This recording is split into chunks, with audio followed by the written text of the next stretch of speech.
Long March two Dhaka সর্বস্তরের জনগণের সর্বাত্মক অংশগ্রহণ নিশ্চিত করতে হবে। হালকা খাবার পানি, দু একটা জামা কাপড়, ছোট ছাতা, অতি প্রয়োজনীয় জিনিস সহ ছোট পিঠের ব্যাগ, যে কোনো যানবাহনে প্রয়োজনে পায়ে হেঁটে, যে কোনো নেতৃত্ব বা নির্দেশনার অপেক্ষা না করে ঢাকার পথে রওনা হন, দলে দলে, কাতারে কাতারে, লাখে লাখে, কোটিতে কোটিতে। পরিবহন মালিকদের প্রতি আহ্বান, লং মার্চ টু ঢাকা অংশগ্রহণের জন্য ছাত্র জনতাকে স্বতঃস্ফূর্তভাবে আপনার বাস, ট্রাক, সিএনজি, অটো ব্যবহারের জন্য দিয়ে দিন। প্রয়োজনে শ্রমিক ভাইরা বাস, ট্রাক নিয়ে এগিয়ে আসুন। এবারের মুক্তিযুদ্ধের গর্বিত মুক্তিযোদ্ধা হওয়ার সুযোগ নিন। যদি কোথাও কোনো বাধা পান, বাধা অতিক্রম করার চেষ্টা করবেন, না পারলে ওখানেই বসে পড়বেন। ঢাকায় আমাদের বিপ্লবীরা ঢুকে গেলে ঢাকার প্রবেশ মুখ বন্ধ করে দেবেন। আশেপাশের গ্রাম থেকে হাজারে হাজারে মানুষ এসে বসে পড়বেন রাস্তার উপরে, যতদিন পর্যন্ত না হাসিনার পতন হয়। কারণ হাসিনা বাঁচার শেষ চেষ্টা করার জন্য ঢাকার বাইরে থেকে রিইনফোর্সমেন্ট যেন আনতে না পারে। ঢাকায় প্রথমেই দখল করে নেবেন ফ্যাসিবাদের দোসর ৭১ টিভি আর সময় টিভি। ওখান থেকে সম্প্রচার শুরু করবেন স্বাধীন বাংলাদেশের কর্মসূচি। এরপরে অভিযান চালাবেন গণভবন উদ্ধারের, জনগণের ভবন উদ্ধারের। আমরা আর এক সাগর রক্ত পেরিয়ে ফ্যাসিস্ট দানব হাসিনার হাত থেকে বাংলাদেশকে স্বাধীন করব ইনশাল্লাহ। স্বাধীন দেশে দেখা হবে।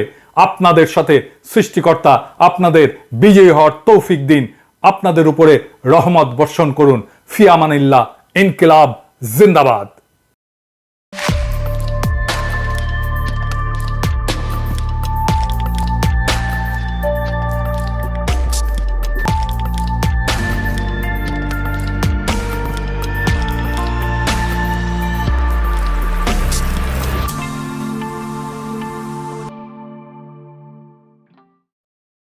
এইটা আমি বলছিলাম ৪ আগস্ট ২০২৪-এ, যখনও হাসিনা পলায়নি। দেখলেন তো, গণশত্রু সময় টিভি আছে, ৭১ টিভিও আছে।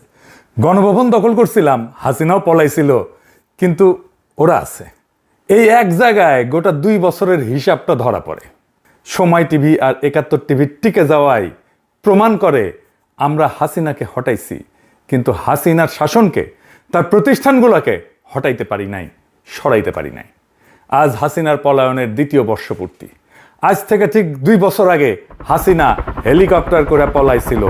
আর ২০১৮ সালের এই একই দিনে, এই হতভাগা ৫ই আগস্ট, হাসিনা তার পিছে ডিজিএফআই লাগাই দিছিল। এই হতভাগারে দেশ ছাড়তে হয়েছিল। খোদা তাআলার কি অসীম কুদরত, সে একই দিনে কাঁঠাল রানীকে পলাইতে হইল হেলিকপ্টার কইরা, গণরোষে। আমি দেশে ফিরতে পারবো ইনশাল্লাহ। কাঁঠাল রানীর কব্বর দেশের মাটিতে হবে না। আজকের দিনে আমাদের হিসাব করতে হবে কি কি অর্জন করলাম এই ২ বছরে, আর কি কি করতে পারি নাই, করা উচিত ছিল। আসেন সেই হিসাবের খাতা খুলে দেখি। আমাদের অর্জন যে একেবারে নাই তা না। দেখেন, ১ নাম্বার, হাসিনা নাই, সে পলাইছে। এটা গুরুত্বপূর্ণ। তার এত বড় দল, রাষ্ট্রযন্ত্র, তার দলের গুন্ডা যে লেসপেন্সার বাহিনী গড়ে তুলছিল, আমলাতন্ত্র, bureaucracy, police, BDR, army, RAB আর ইন্ডিয়া, কেউই তারে রক্ষা করতে পারে নাই। পদত্যাগ কইরা দেশের জেলে থাকার মতো অবস্থাও তার ছিল না, দেশ ছেড়ে পালাইতে হয়েছে। হাসিনার পতন হবে, এটি তো অবিশ্বাস্য ছিল আমাদের কাছে, অনেকের কাছে ছিল। সত্য কথা, আলহামদুলিল্লাহ, রাক্ষসী গেছে। এটাই তো আমাদের জীবনের একটা বড় অর্জন, সবচেয়ে বড় অর্জন। আর কি লাগে অর্জন? ২ নাম্বার, হাসিনা, তার দল, তার লেসপেন্সার, এদের বিচার হইতেছে। ৫ই মে শাপলা হত্যাকাণ্ডের বিচার হইতেছে। ৩ নাম্বার, আয়নাঘর গুড়ায় দেওয়া হয়েছে, গুম ক্রসফায়ার বন্ধ হয়েছে, ডিজিটাল নিরাপত্তা আইনে হয়রানিমূলক মামলা বন্ধ হয়েছে, প্রত্যেক দিন ১০০০ খানিক মামলা হইতো। ৪ নাম্বার, একটা নির্বাচিত সংসদ হয়েছে, তারা ফাংশন করতেছে, যেমনই করে ভালো মন্দ তারা ধীরে ধীরে সংসদীয় রাজনীতির ধারায় ফিরতেছি আমরা। ৫ নাম্বার, বাংলাদেশ তার শত্রুরে চিনতে পারছে, ফন্দের আলো আর দিল্লি স্টার রে চিনতে পারছে। বাংলাদেশে ইন্ডিয়ান স্বার্থ, মিডিয়া, আর্ট, কালচার আর এলিট সুশিল্পনার মধ্যে দিয়া কিভাবে ফাংশন করে সেটা বুঝতে পারছে। ছায়ানাত, উদীচী, সিপিবি, বাম, এই সমস্ত মিলা ছদ্মবেশে যে আওয়ামী লীগের দোকান চালায় সেটা চিনতে পারতেছে। সবচেয়ে বড় কথা, ধানমন্ডি ৩২ নম্বর মাটির সাথে গুড়ায় দেওয়া হয়েছে। এডিটর সাহেব, ব্যান্ড পার্টি বাজার।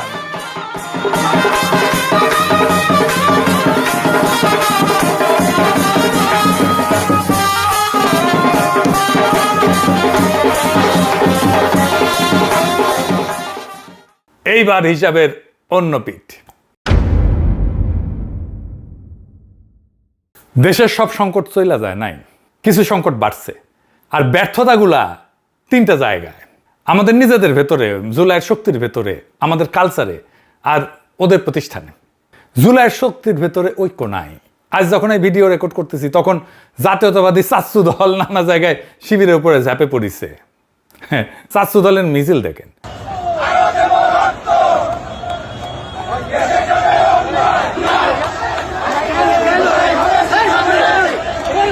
এডিটেশে বড় কইরা দেখান, এডিটেশে এটা নাকি ছাত্র যুবদল নেতা নয়, হেলমেট পরে নামিছে, হাতে লাঠি, আবার সে হেলমেট, ছাত্রলীগের হেলমেট, শুধু চেহারাটা বদলাইছে। আর তার সাথে কে, ঢাকা বিশ্ববিদ্যালয়ের ওই যে ফজল হক হলে যে চোর সন্দেহে তোফাজ্জল হোসেনকে পিটায় মারছিল না, ওই মামলার চার্জশিটভুক্ত আসামি এফএইচ হলের ছাত্র দলের নেতা শেখ রমজান আলী রকি। দেখেছেন? তাহলে তোফাজ্জলকে পিটায় মারছিল কারা দেখেছেন? হাসপাতালে যে হামলা করেছে, ঠিক জুলাই ছাত্রলীগ যেমন করেছিল। অক্ষরে অক্ষরে একই স্ক্রিপ্ট, শুধু পতাকার রংটা বদলাইছে। জুলাইয়ের শহীদ ছাত্রদল নেতা ওয়াসিম, যাকে সবাই ভালোবাসত, আমাদের অত্যন্ত প্রিয় মুখ, খোদা তাআলা তাকে বেহেশত নসিব করুক। আজ সেই ওয়াসিম যেই মানুষটাকে ভালোবাসত, যার আদর্শে উদ্বুদ্ধ ছিল, আজ সেই মানুষটাকে বেরবিতে, রোকেয়া বিশ্ববিদ্যালয় রংপুরে অপমান করা হয়েছে।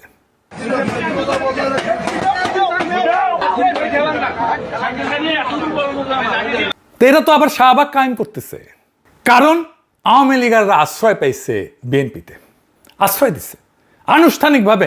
নৌকার লোকদের আশ্রয় দেওয়ার ঘোষণা দিছে মির্জা ফখরুল। দেখেন, এখন আমাদের যারা এখানে নৌকা পড়তেন সারা বাংলাদেশে, তারা তো একটু অসহায় অবস্থায় আছে, যে আমাদের মূল লক্ষ্যে পালাই গেছে, আমরা এখন কি করবো? তো সেই জায়গায় আমি আপনাদেরকে এইটুকু আশ্বাস দিতে পারি যে আপনাকে হতাশ হবেন না, ধানের শীষ আপনাদের পাশে আছে, আমরা আপনাদের পাশে আছি। আমরা বেঁচে থাকতে আপনাদের গায়ে কেউ ফুলের টোকাও দিতে পারবে না। তারেক রহমান বলে আন্দোলনের সময় নাকি জামাত শিবিরে পাওয়া যায় নাই। হ্যাঁ, জামাত শিবির কয় নাই, বলছে গুপ্ত।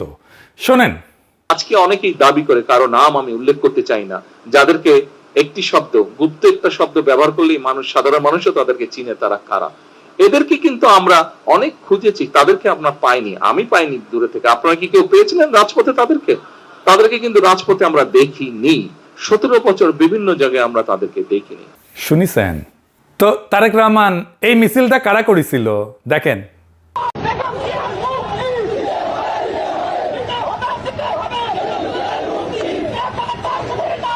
দেখিছেন বিএনপি কি নিজে খালেদা জিয়ার মুক্তি চেয়ে এই সাইজের একটা মিছিল করতে পারছে, যেটা শিবির করছে, আর আপনারা বলেন তাদের খুঁজে পান নাই? আশ্চর্য কথা। মজার কথা হইল, বিএনপির যে প্রিয় পত্রিকা ফন্দের আলো প্রসঙ্গে আসতেছি পরে, সে কইতেছে কর্মসূচি ঘোষণা করতো বিএনপি আর পালন করতো জামাত শিবির। দেখেছেন? আর তারেক রহমান বলে তাদের পায় নাই। তারেক রহমানের কে সমস্ত স্ক্রিপ্ট লেগে দেয়, আর নাকি তারেক রহমানের ডিমেনশিয়া হয়েছে কে জানে। শাপলা চত্বর কে করছে? মোদি বিরোধী আন্দোলন কে করছে? জামাত শিবির করছে। এখনো পর্যন্ত এই জুলাই নিয়ে যতটুকু পজিটিভ কাজ হয়েছে তার বেশিরভাগই এই শিবির করছে, ইউনিভার্সিটিগুলোতে করছে। যাই হোক, আর একটা অংশে আসি, কালচারালি আমরা জুলাই নিয়ে কতটুকু আগেছি। কালচারালি আমরা এক পাও আগাই নাই। জুলাই কেন হইল, জুলাইয়ের স্পিরিট কি, এই নিয়ে আমরা ইন্টেলেকচুয়ালি, কালচারালি, ফিলোসফিক্যালি এক পাও আগাইতে পারি নাই। আপনি একটু পিছনে ফিরে তাকান। 1971 স্বাধীনতার পরে 2টা ল্যান্ডমার্ক সিনেমা মুক্তি পায়। চাষী নজরুল ইসলামের ওরা 11 জন। এটার মুক্তির তারিখ 11ই আগস্ট 1972। 1971 16ই ডিসেম্বরে বাংলাদেশ স্বাধীন হয়েছে, 8 মাসের কম সময়। সুভাষ দত্তের অরুণোদয়ের অগ্নিসাক্ষী, এটা মুক্তি পাইছে 72 নভেম্বরে। 1 বছর হওয়ার আগেই 2টা সিনেমাতে হিউজ লজিস্টিক্স থাকছে, কারণ যুদ্ধের দৃশ্য ছিল, গোলাগুলি ছিল, সেনাবাহিনীর সাহায্য নিতে হয়েছে, আগ্নেয়াস্ত্র নিতে হয়েছে, গুলিগোলা লাগছে চিত্রায়িত করতে। সদ্য যুদ্ধ বিধ্বস্ত শূন্য কোষাগারের একটা দেশ এটা করছে। আর আমরা 2 বছর জুলাই নিয়ে একটা ল্যান্ডমার্ক সিনেমা দাঁড় করাইতে পারলাম না। যদিও 1.5 বছর ধরে ইউনূস সরকারের সাংস্কৃতিক উপদেষ্টা ছিল একজন ডাকসাহিত্যে চলচ্চিত্র নির্মাতা। এই হতেছে আমাদের কালচারাল অ্যাসেট বানানোর হিম্মত। আর এই জন্যই আওয়ামী লীগ জুলাইকে আক্রমণ করার, জুলাইয়ের শক্তিকে আক্রমণ করার সাহস পায়। যেই ঘটনার নিজস্ব স্মৃতি নাই, কালেকটিভ মেমোরি নাই, নিজস্ব ছবি নাই, নিজস্ব বয়ান নাই, তার বয়ান শত্রু লিখে দিবে। তাই হইতেছে, তাই হবে। আর যারা লিখতে পারতো, যারা এটা করতে পারতো, তাদেরকে কাছেই ঘিরতে দেয় নাই, আমারে তো দেশেই যাইতে দেয় নাই। এখন গর্ত থেকে বাইর হইতেছে 111-এর কারিগরেরা, আস্তে আস্তে গর্ত থেকে বাইর হইতেছে। এই যে হোসেনি জিল্লুর মাদার আওয়ামী ফ্যাসিবাদকে ক্ষমতায় আনিছিল 111 কইরা। 111-এর সবচেয়ে ক্ষমতাবান উপদেষ্টা ছিল। এখন বাক্য যার ইচ্ছে, ইউনূস সরকার নাকি ক্ষমতার লোভ তৈরি করে দিয়ে গেছে ছাত্রদের। এই মতি জিল্লুর গংরা ভাবে জান দিবে তরুণেরা, দরিদ্ররা, মাদ্রাসা ছাত্ররা মজা লুটবে ক্ষমতার তারা। এই একই অপরাধে প্রথম আলোর ভূমিকাও বিশাল। আমি হাসিচ্ছি, ব্যাপক অপপ্রচার চালায় ইন্ডিয়া অনুসারী সংবাদ মাধ্যমগুলা 2007-এ 111 করছিল, পটভূমি তৈরি করে দিয়েছিল 111-এর বয়ান তৈরি করে দিচ্ছিল, 111-এর সরকারও ছিল তারা। আজ তারা সবাই মিলে ষড়যন্ত্রের নতুন জাল বিস্তার করতেছে। এই ধরিবাজ হোসেন জিল্লুর 2025 সালে সিআইএর নামে প্রতারণাকারী রাষ্ট্রদ্রোহী মামলায় আটক মাসুদ করিম চক্রের সাথে মিলা অন্তর্বর্তীকালীন সরকারের সময় জেনারেল ওয়াকারের উস্কানিতে কুকইরা নতুন একটা তত্ত্বাবধায়ক সরকার বানানোর ষড়যন্ত্রে লিপ্ত ছিল। প্রফেসর ইউনূসের সরকারে ঢুকতে না পাইরা এই শেয়ালের খাইশ হয়েছিল ক্ষমতার মসনদে বসার। হারাম জাদারে যেখানে পাবেন হাড্ডি গুড়া করে দেবেন, একেবারে গুড়া গুড়া করে দেবেন। এই বুড়া যেন এই বুড়াকালে মাজার হাড্ডি ভাঙার জন্য হাগামতা যেন করতে না পারে। এই গণশত্রুর চিনে রাখেন এডিটর সাহেব, এর সিল মেরে দেন, গণশত্রু আর জাউরা সিল মেরে দেন। এবার আসেন ফুন্দের আলোর শয়তানি দেখি। এই ফুন্দের আলো কয়দিন আগে আয়নাঘরের কথিত বন্দিশালা কইছে। কি সাহস দেখেন! এরা জুলাই আন্দোলনের জঙ্গির আক্রমণ মানায় দেবে ভুল কইরা, তারপর জনতার তীব্র প্রতিক্রিয়া টের পেয়ে বিন্দু মাত্র ব্যাখ্যা ছাড়া নীরব মুছে ফেলে। ঠিক যেমন ভুলবশত মেজর জাহিদের মতো বহু নিরীহ মানুষকে জঙ্গি তকমা দিয়ে দুনিয়া থেকে মুছে ফেলার খেলায় শরিক হয়েছিল। কি হয়েছিল মেজর জাহিদের জানেন? তারিখ ধরে ধরে বলি, মন দিয়া শোনেন। সেপ্টেম্বর 2016 মেজর জাহিদকে জঙ্গি সাজায় হাত করা পড়া অবস্থায় 16টা গুলি করা হয়। আর 2017 জানুয়ারিতে হাসিনা তার স্ত্রীকে জেলে পাঠায়। তখন ওনার 2 মেয়ে, বড় মেয়ের বয়স 7 আর ছোটটার বয়স 1 বছর মাত্র। আহারে, ছোট মেয়েটা মায়ের সাথে জেলে বড় হইতে থাকে, দুধের বাচ্চারে জেলে পাঠাইছে বাবারে মাইরে ফেলা। বড় মেয়ে মামার বাসায় বড় হইতে থাকে, জেলে মাকে দেখতে গেলে কান্ত মা বাচ্চাটা শুধু। 3 বছর পরে মিসেস জাহিদ জামিন পায়। জামিনের 6 মাসের মধ্যে ডিবি অফিসে তারে আবার ডাকা হয়। সেখানে আমেনা মহসিন এবং আরেকজন প্রভাষক ছিল ইন্টারন্যাশনাল রিলেশনের, নামটা জোগাড় করতেছি, তারে নানা রকম প্রশ্ন করে মিসেস জাহিদকে, আপনার কখন থেকে এই পরিবর্তন, কখন থেকে হিজাব পড়েন, আপনার হাজবেন্ডকে আগে থেকে এমন ছিল। স্বামীকে হাত করা পড়ায় মিথ্যা অপবাদে 16টা গুলি করছে, আর তার বিধবাকে এখন জেরা করতেছে সে হিজাব পড়ে কেন। এর কিছুদিন পর হঠাৎ করে আদালতে হিয়ারিং হয়, জামিন বাতিল হয়ে যায়। জামিন বাতিলের খবর শুনে ওনার মা অসুস্থ হয়ে পড়ে, মিসেস জাহিদের মা। বছর খানিকের মধ্যে মিসেস জাহিদকে আবার জেলে পাঠানো হয়। 2022-এ উনি যখন জেলে, তখন ওনার মা মারা যায়। জেলে থাকার কারণে শেষবারের মতো দেখতে যেতে পারেননি। আর মেজর জাহিদের বাবা মাও ছেলের শোকে মারা গেছেন, ছেলে খুন হওয়ার কিছুদিনের মধ্যেই। হাসিনা আমলে কত কষ্ট, এত যন্ত্রণার মধ্যে দিয়ে একটা পরিবার জীবনযাপন করছে। সবকিছু শেষ হয়ে গেছে এই পরিবারের। এডিটর সাহেব, এই ছবিটা একটু বড় করে দেখান, বড় মেকআপ করলে নিয়া মেজর জাহিদের ছবি। আমরা মনে করি আমরা অনেক ত্যাগ করেছি। এই পরিবারের কষ্ট যন্ত্রণা ত্যাগের কাছে আমাদের লড়াই কিছু না। মিথ্যা পদে হত্যা করা হয়েছিল, এখন মেজর জাহিদকে মরণোত্তর ব্রিগেডিয়ার জেনারেল করা হয়েছে, আলহামদুলিল্লাহ। মেজর জাহিদ মরে গিয়ে বাইসে গেছেন। কি পরিমাণে পারিবারিক, সামাজিক, মানসিকভাবে লাঞ্ছিত হয়েছে এই পরিবারটা। এমন একটা সুখের সংসার সারখার করে দিছে হাসিনা। আর হাসিনার এই জুলুমের বয়ান উৎপাদন করে দিয়েছে ফুন্দের আলো, দিল্লি স্টার কি শিরোনাম করছিল দেখেন জাহিদকে নিয়া। এই 2 অভিশপ্ত মিডিয়া মেজর জাহিদের খুনের বৈধতা উৎপাদন করছে। ফুন্দের আলো, দিল্লি স্টার, এদের ক্ষমা নাই। ব্রিগেডিয়ার জাহিদকে সৃষ্টিকর্তা শহীদ হিসাবে কবুল করুন।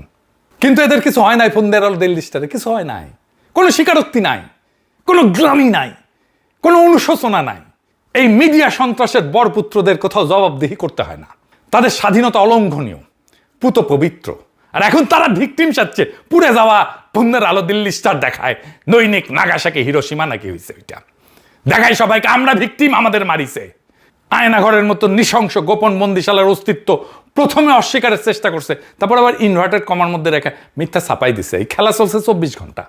আসলে এই 24 ঘন্টা ধরে আমরা মাপছে আমাদের সহ্য শক্তি কতটা হজম করতে পারি। এইবার 24 ঘন্টার পরীক্ষা নিছে। ভাইবা দেখেন ভবিষ্যতে এই পরীক্ষার সময়সীমা কত দীর্ঘ হইতে পারে। কেউ তো ভাবতেছেন এই মতি মাহফুজ তো বুড়া একদম কয়দিন পরে জয় বাংলা হয়ে যাবে, এই কুকুরটি আর কয়দিন চালাবে, দিন বদলাইবে না। ওরা যে কালচারাল ইনস্টিটিউট গড়ে তুলছে তাতে সবাই একটা ছোট ছোট মতি মাহফুজ। কেউ কেউ হয়তো সঠতায় মতি মাহফুজকে হার মানাবে। যে তীব্র ঘৃণার বিদ্বেষ থেকে ওরা কথিত শব্দটা উচ্চারণ করে তা ওদের মজ্জাগত, ওদের মনের মধ্যে গভীরভাবে প্রতীত আছে। এইটাই পার্ট অফ ৭১-এর চেতনা। আমার দেশ যদি এরকম ভুল করতো, হাতে পায়ে ধরে মাপ চাইলেও আমার দেশের অস্তিত্ব থাকতো না। মাহমুদুর রহমানকে এতক্ষণে ভার্চুয়াল লিঞ্চিং করে দেওয়া হইতো। আর মতি মাহফুজের এই কথিত দুঃখ প্রকাশের যে নির্লজ্জ ভাওতাবাজি, তা জাইনাল জাতি কৃতার্থ। আর এই ফন্দের আলো দিল্লি স্টারকে পাবলিক সোটা লাল করে দিলে নাকি লজ্জায় আমাদের মাথায় হেঁট হয়ে যায়। কথা শুনতে হয় খলিলুর রহমানের কাছ থেকে। খলিলুর রহমান আবার নিজে কয় না, তারা এবার শিখাই দিছে পশ্চিমারা। শুনেন, আবার ওটা নাকি স্বাধীন গণমাধ্যম। প্রথম আলো এবং ডেইলি স্টারের উপরে আক্রমণ, এই ধরনের আক্রমণ আমরা আগে দেখিনি। এটা ছিল স্বাধীন গণমাধ্যমের ওপর একটা আক্রমণ। আমাদের যে লজ্জা পাইতে হবে সেটা আবার পশ্চিমারা শিখাই দিছে খলিল। তো খলিল ভাই তো লেখাপড়া জানা মানুষ, আপনারা একটু শিখায়, একটু মেলা দিন আগে লেখাপড়া করেছেন ভুলে বসে আছেন, অথবা বুড়া হয়েছেন জন্য মাথায় ডিমেনশিয়া হয়েছে, আলঝেইমার হয়েছে। আপনার জায়গায় আমি থাকলে পশ্চিমাদের কি কইতাম সেটা শুনে রাখেন। পশ্চিমা তাদের কূটনীতিক এনজিওরা এসে যখন বাক স্বাধীনতা, মত প্রকাশের স্বাধীনতা, সংবাদপত্রের স্বাধীনতা নিয়ে লেকচার মারায়, আমরা তখন তাদের নিজেদের বানানো আইনটা কোনোদিন মনে করাই দিতে পারি নাই। নুরেমবার্গে টপ নাৎসিদের সাথে কাঠগড়ায় দাঁড়াইছিল জুলিয়াস স্ট্রাইকার। লোকটা নাৎসিবাদী পুরানো কর্মী। ওর একটা কাগজ ছিল ডের স্ট্রুমার। যুদ্ধের ভয়াবহতম বছরগুলোতে তার হাতে কোনো রাষ্ট্রীয় ক্ষমতা ছিল না, সেনাবাহিনীতেও ছিল না, হলোকাস্টের পরিকল্পনার টেবিলেও সে বসে নাই কখনো। তার হাতে ছিল শুধু একটা পত্রিকা, আর ওই কাগজ চালানোর অপরাধে ওর ফাঁসি হয়েছে। কারণ সে নাজি শাসনের হিটলারের পক্ষে বয়ান উৎপাদন করছে ওই পত্রিকায়। স্ট্রাইকার নুরেমবার্গে উঠছে সম্পাদক হিসেবে। ট্রাইব্যুনাল তার 2টা অভিযোগে বিচার করে, ষড়যন্ত্র এবং মানবতা বিরোধী অপরাধ। মানবতা বিরোধী অপরাধে দোষী সাব্যস্ত হয়। বলছিল সে হলোকাস্টের জন্য উস্কানি দিছে। এটাই রাজনৈতিক জাতিগত ভিত্তিতে নিপীড়ন, এটাই মানবতা বিরোধী অপরাধ। 16 অক্টোবর 1946-এ তাকে ফাঁসি দেওয়া হয়। ব্রিটিশ আমলে ভারতবর্ষে সংবাদপত্র, সাংবাদিক, এডিটরদের জেল জরিমানা করছে না, পত্রিকার ডিক্লারেশন বাতিল করছে না। এগুলো তো ইংরেজরাই শিখাই গেছে। ইংরেজ আমলে পত্রিকার বিরুদ্ধে একের পর এক আইন বানানো হয়েছে না। কাজী নজরুল ইসলামকে যে জেলে ঢুকানো হয়েছিল কি জন্যে? অসংখ্য সাংবাদিককে জেলে ঢুকানো হয়েছিল ইংরেজদের বিরুদ্ধে লেখার জন্য। ওরা নাকি আমাদের আধুনিক সভ্যতা শিখাইতে আসছিল। মতি মাহফুজ আইসা যখন কয় সাংবাদিক কেন ধরা হয়েছে, সাংবাদিকরা কেন জেলে, প্রশ্নটা ওইটা না। প্রশ্ন হইল গুম খুন যখন চলতেছিল তখন কে সে যাই না শুনে সেই খুনের জন্য বয়ান বানাইছে? কার কলমের ডগায় জঙ্গি তকমা লাগায় মানুষটা লাশ হইছে? 1/11 জঙ্গি নাটক, 16 বছরের বয়ান নির্মাণ, এইগুলার নথি আছে, তারিখ আছে। মতি মাহফুজকে কাঠগড়ায় তুলতে হবে। 1/11 কইরা বাংলাদেশে ফ্যাসিবাদ কায়েম, আর ফ্যাসিবাদের পক্ষে জঙ্গি বয়ান তৈরি করা হাজার হাজার মানুষকে গুম খুনের অপরাধে মতি মাহফুজের ফাঁসি চাই। এটা প্রতিশোধ না, এটা ওদেরই শেখানো সভ্যতা, পশ্চিমাদের শেখানো সভ্যতা। আর এইটাই ওরা সবচেয়ে বেশি ভয় পায়, কারণ এইখানে প্রেস ফ্রিডম বইলা চিৎকার কইরা পার পাওয়া যায় না। পার পায় নাই নুরেমবার্গে, মতি মাহফুজ পার পাইবে না। ওরা বাইসা থাকুক, দেখি ওদের গলায় ফাঁসির দড়ি না ঝোলানো পর্যন্ত আমাদের মুক্তি নাই। আর যতদিন বিচার না হইতেছে ততদিন ওদের টাকার লাইনটা কাটেন। যতদিন এটা হইতেছে না ততদিন এই 2 প্রতিষ্ঠান যাদের বিনিয়োগে চলে ওদের আর্থিক যোগানোর উৎস বন্ধ করে দিতে হবে। ফন্দের আলো আর দিল্লি স্টারের মালিক হইতেছে ট্রান্সকম। ট্রান্সকমের সবচেয়ে বড় আয় আসে তাদের ওষুধ কোম্পানি এসকেএফ থেকে।